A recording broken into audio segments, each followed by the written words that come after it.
Hi, I'm John Tschohl. I look forward to my presentation on February 26 with you in Kiev on this customer service forum sponsored by KA Agency. It's going to be a very exciting conference.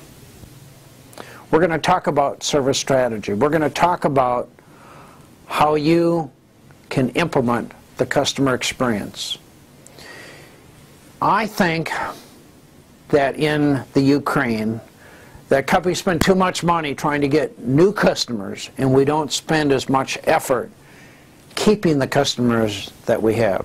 Now, when the economy is soaring, you know, most people really don't care about the customer experience. The attitude is, I have too much work, I have too many customers. But when the economy is a little rough, which is what you've got right now, we have to think about more creative approaches on how do we get more customers, how do we keep our present customers. And, you know, I've been in this business, hopefully I don't look that old, but, you know, for over 45 years now. And I've seen so many depressions and recessions and market swings. And when the economy is hot, nobody cares about the customer experience. And then when the economy is in a shambles, people say, man, I don't have any money. Okay? Well, let me tell you what, let's talk about word-of-mouth advertising. See, there's several ways that you can build your business. You can go to your local TV station, newspaper, radio station, and give them a few $100,000 US and just say, I want to run some more commercials and some more ad time. And they'd love to have your money, okay? And as long as you have so much money, it's no big deal. Or you can go to your local bank. And I'm sure that in the Ukraine right now, interest rates are really, really low.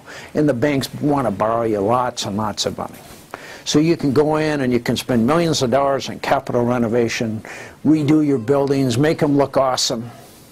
Okay? But maybe the economy is a little bit shaky. And then we got to think about a more creative approach on how to build our business. And I call that word-of-mouth advertising. I call that the customer experience. It's for organizations that have less money to throw away, who want to grow their business faster than their competition. And that's the customer experience. Now, in order for the customer experience to work, you're dependent on people. That means you got to build and develop your employees. Now, what I've experienced in the Ukraine is a lot of companies believe that improving customer service means you just add more people. Well, as long as the economy is good and you don't care about your overhead, no big deal. Just keep adding more dead people. But I wouldn't be surprised in the Ukraine that most firms have anywhere between 10 to 25% more employees than they need. Because we think that adding extra people improves the customer experience. It really doesn't. Having more dead people does not help you. So if you want to improve the customer experience, you've got to develop your people. And that means you've got to teach them some skills. One of them is empowerment. How do I create this empowered experience? How do I get employed to bend the rules to make a customer over happy? See, you got to keep in mind is that half of your marketing budget, half of the money you spend on advertising is wasted. The problem is we don't know which half. So now you got a customer on the phone, in person. And the employee has a choice. Am I going to bend some rules to take care of this customer for a problem they got? Or am I going to say, you know what, this is the Ukraine. We're loaded, the economy is soaring, I have so many customers, I have too much work already, the hell with the customer. Can you really afford to do that? I don't think you can. Okay. So the most difficult thing in the world is to get your employees to make an empowered decision. What I say is that oftentimes it takes two miracles at one time to get an employee to make an empowered decision to spend $10. I mean, it's just crazy. But see, you're never going to be a service leader unless you can get employees to make an empowered decision. And then we got to teach service recovery. No matter how good we are, sometimes during the day bad things happen. Things go wrong. We screw up. So what we need to do is teach employees the service recovery skills. How do I save a customer? How do I take a customer from hell to heaven and do it in 60 seconds or less? So, you know, I talk about really 4 key steps. One is you got to act quickly. Act quickly means all of this has to happen in 60 seconds. Number 2, you got to take responsibility. Number 3, you got to be empowered. That means you got to make fast decisions in favor of the customer. And 4th is you got to compensate. What are the things that have high value, low cost? So when you screw up, instead of saying, you know what, the economy is kind of lousy in the Ukraine right now.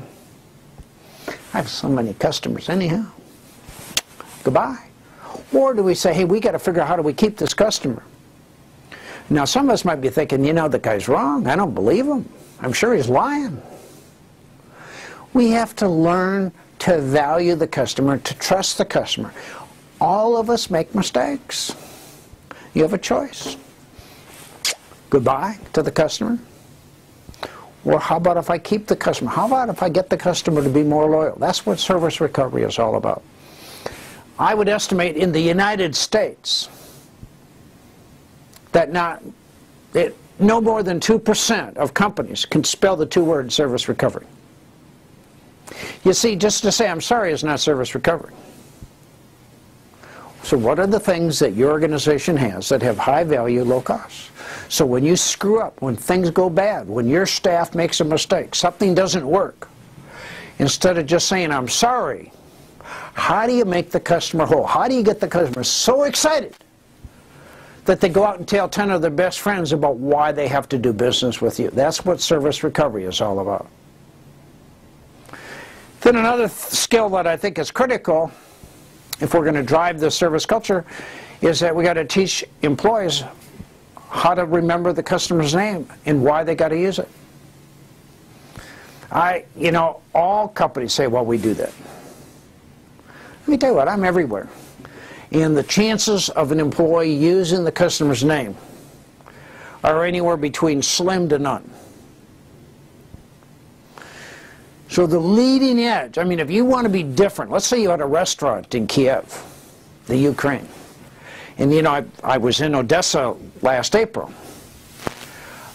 And, you know, there's probably 25 restaurants within a mile of each other, okay? A lot of competition. What's the difference? Oh, you're going to say it's the quality of the food. No, I think it's the customer experience is extraordinarily important. So what would happen, just this is the concept and the principle I'm teaching, if it's lunch hour, and many of you like to go to lunch, what would happen if there was one restaurant you went into? And every time you walked in, everybody said, hi, Marina. Hey, Marina, how are you today? Marina, do you want the same thing you normally order? Oh, hi, Marina. Welcome back. Does that happen? So let me tell you what, there's 25 restaurants within a mile. And if there was one restaurant that knew who you were, and everybody used your name, where would you be more inclined to go for lunch? Now, I'll just move a step forward. I'll bet you that each of those 25 restaurants get hit on at least once a day for advertising, you know, with some kind of a newspaper, TV, radio, print publication, you know. And if you got unlimited money, you could put your money into all of them. But now, at your restaurant, this is the principle, everybody uses the customer's name. They remember the customers. Which one do you think is going to be the most successful? And you can say, no, show you're wrong, it's the food. Well, yeah, I'm assuming you have good food.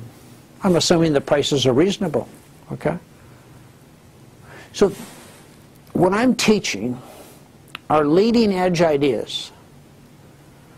But if you got 30 employees, all 30 people have to master these skills. If you got 300, all 300 have to master the skills. And if you got 3,000, all 3,000. I'll give you an example. I bought a new house, and there's this company called Dish Network. I'd never really done anything with them before. And my very first call to him, I was on for 1 hour and 16 minutes, and I went through hell with 3 different people. It kept getting worse and worse and worse. And I wrote a letter yesterday to the CEO, explained the problem. I had a call today from a person from the executive team.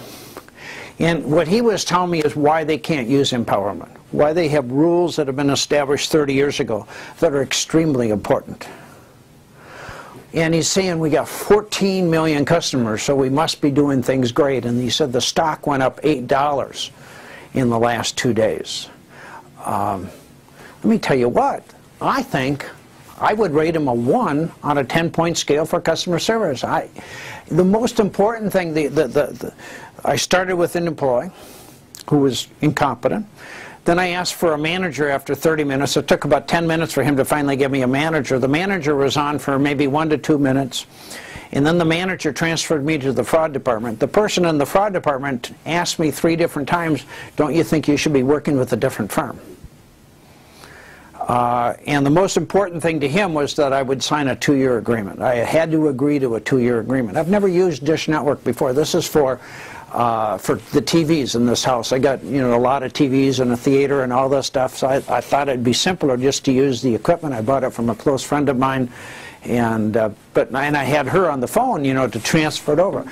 So it was a terrible, terrible experience. But even for the executive team, they don't understand customer service. He said, if we allowed everybody to make $5 decision, it'd be like $14, $20, $30 million. And I asked him how much money they spend on marketing, and he wouldn't tell me. He said, that's very confidential. But keep in mind what I said earlier, half of your marketing money is wasted. We just don't know which half. Okay, so now you got an employee, and you got to decide whether you want that employee to keep the customers. I think, it's kind of like Dish Network, I don't think many people know they're in the customer service business. I don't think any of the 3 employees I knew understood the words customer service. And then they say, well, we don't really get a lot of complaints, and he was telling me how awesome they are. Let me tell you what reality is. When my very first call, I went through 3 different people and I experienced hell. Now the question is, in Kiev, in the Ukraine, if I was a new customer, would that happen? I'll just tell you a little experience, and I'm sure it would never happen in any other business, but I was in Odessa in April, and I was looking at this one really neat outfit for a friend of mine. And I asked if they could, it was closing hour, and I asked if they could stay open so I could bring the person back in. They said no. Yeah, I'm sure they had a lot of money. See, those were employees, and they didn't know they were in the customer service business. This is back in April, and I'm sure back in April of 2014, the economy was just soaring in the Ukraine, right? So the problem is that we don't develop our people. We don't train and teach our people the art of customer service because we think that from birth they understand that. Let me tell you what, you can go to any university for the rest of your life in the Ukraine or Russia or any of the other CIS countries. Nobody's going to teach anybody the art of customer service. You can go to the United States, any college, university for the rest of your life, and nobody's going to teach people the skills of customer service. So if you want the best people, you want high-performing people, you want to focus on the customer experience, then you've got to develop and build your people. And if you do that, you can have a great customer experience. So another element that's really critical is we've got to have speed. People have a mindset of slow. If you really want to track a company that has mastered speed better than anybody in the world, it would be Amazon. And I don't know if any of you have ever bought a product from Amazon. In the United States, last year they grew, I think it was about 21%. They're like an $85 billion company. I mean, they just keep growing. They keep their customers. Their customers love Amazon. I buy from Amazon all the time. They have great prices. They have great service recovery. They have incredible customer service. They have empowerment. They understand they're in customer service. But they really understand speed. And right now, they're focusing on 1-hour delivery of products. So they've launched it in Manhattan, New York. So let's say that you want some laundry soap. And you go on the internet and it's Sunday afternoon at 1 o'clock. You don't want to leave your apartment or your condo. You go and you place your order, and an hour later, 2 hours later, the soap is at your place. That's Amazon. That's called speed. See, the retailers that fear Amazon the most are Target, Best Buy, Walmart, the largest retailers in the world. They're scared to death of Amazon. Amazon is kind of like light years ahead. Well, I would like you guys to be the Amazon in the Ukraine. See, the benefit of this presentation is not everybody's going to be here. Not everybody's watching this in the Ukraine. Your competitors are not here. Your competitors are probably not paying attention. This is an opportunity for you to master some skills your competition's never going to figure out. That's the purpose of this seminar, so that you can grow your business faster than anybody else. Let your competition go to your local media outlets and spend millions of dollars on advertising. Let your competitors go to your banks and spend millions of dollars on capital renovation at the very low interest rates that are available in the Ukraine. What you want to do is be smarter than your competition. By the way, I hope you understand the tongue-in-cheek humor that I'm using. So the focus on the customer experience is, how do you get the customer so loyal? They don't look at the other girl. They're committed. They're excited. They tell their friends. They use social media. They go on to TripAdvisor and say, this hotel is incredible. I mean, it's unbelievable. Okay? You see, in each of your organizations, the most important person is not the owner. It's not the CEO. 99% of all the customer contact is with the employees. The people that are the least paid, the least trained. And if they touch the customer, whether it be on the phone, on the internet, or in person, with an incredible customer experience, that's how you grow your business. It's not complicated. It's powerful. But you're dependent on the employee. Okay? And so there are two things that I teach in terms of the customer experience, and particularly in a rougher economy. Number one, we have to value every customer we got. And some of you might say, you don't understand it, Tschohl. I got some really difficult customers. No, you got to learn to love everybody. Okay? Number two, you got to value employees. You got to build and develop employees. Now, I wouldn't be surprised in each of your organizations at least 10% of your workforce is ineffective. Maybe you have too many people. Maybe they just died and they're still working for you and you're paying them. See, I think a sin is that if you have an employee that mentally died and then you keep paying them every few weeks, that's crazy. Because it's like cancer in your body. Eventually, they'll destroy your whole company. So one of the things I talk about is you got to build and develop high-performing employees. But not everybody's willing to buy into the customer service experience. You got some people that just show up. You got some people that really don't love customers. What you want to do is develop your employees so they're high-performing, so they really deliver an incredible, positive customer experience. And if you got a few people that just don't buy into it, what you should do is identify your most favorite competitors and help them get a job there. You cannot afford to keep underperforming employees that don't love customers. Now, management needs to understand you're in the customer service business. I have a fear that some of you listening to this think you're in retail. Some think you're a hotel. Some might think you're a restaurant. Some might think you're an airline. Some might think you're in telecommunications or in manufacturing. Everybody is in customer service. But I wouldn't be surprised if I went into each of your businesses and I asked the employee what business you're in, they're probably going to say customer service, or they're going to probably say retail or manufacturing, or we're in a hotel. Okay? You want the employee to be able to say, I'm in customer service. I remember a number of years ago, I met the owner of Vail Resorts at a party, and I said, introduced myself, and I said, well, you know, what do you do? He said, I'm in customer service. That's what we need everybody to understand, okay?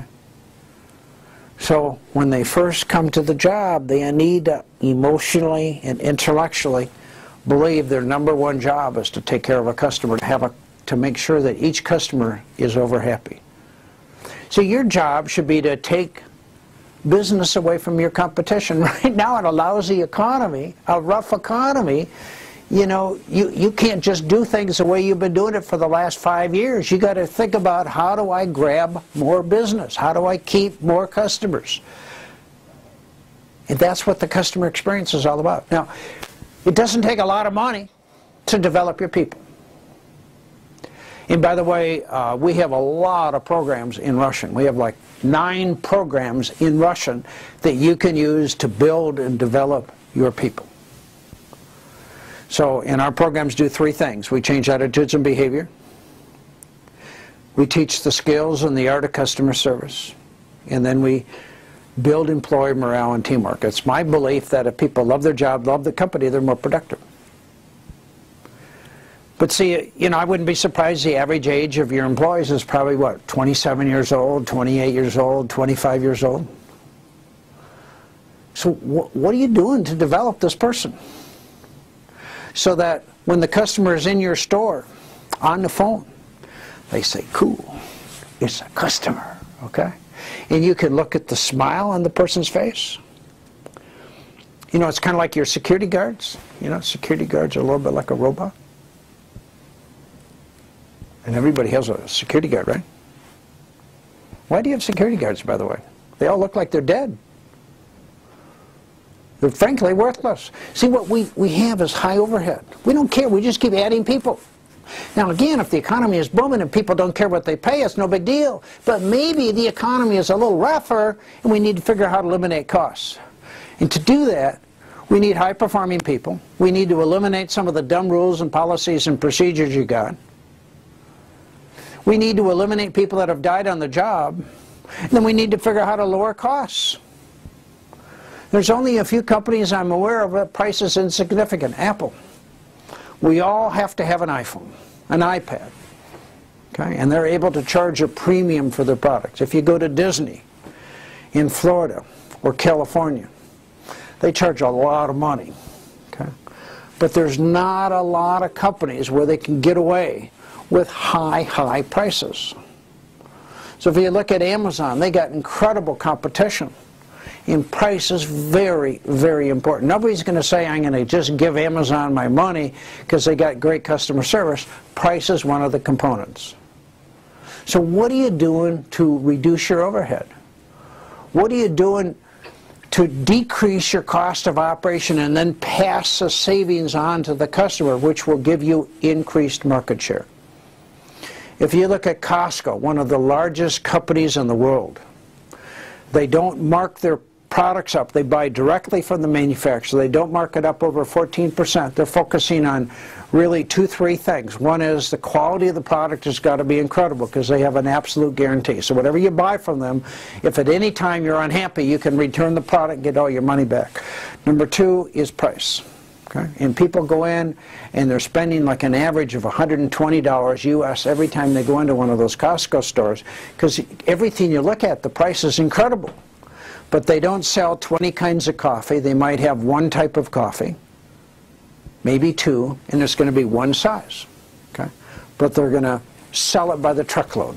Okay? Well, I think price is very important. So we kind of summarize what we're talking about in terms of the customer experience. We got to first understand its strategy. How do you own the market? How do you dramatically differentiate yourself from your competition? Number 2, we got to build and develop people. You're dependent on people. You can have all the technology in the world you want, but you're dependent on people. Third is we got to have speed. So whether you got 20 people or 200 people or 2,000 people, you got to get everybody to understand the power of speed, change their mindsets, reduce some of the stupid policies and rules so that you can do anything that you're doing 10 times faster than your competition. And then we got to teach people how to use the customer's name, why they got to use the customer's name. And we got to help people understand empowerment. We got to get them to wrap themselves around empowerment so that the employees make quick decisions to keep customers, to take a customer into this incredible customer experience where they tell all of their friends about you. I really believe that the Ukraine could be one of the most powerful countries in the world. It means that we have to build and develop people. You've got some unique circumstances in the environment right now that force you to use better people, to focus on the customer experience. Leverage this opportunity. Thank you very much. I'm Tschohl.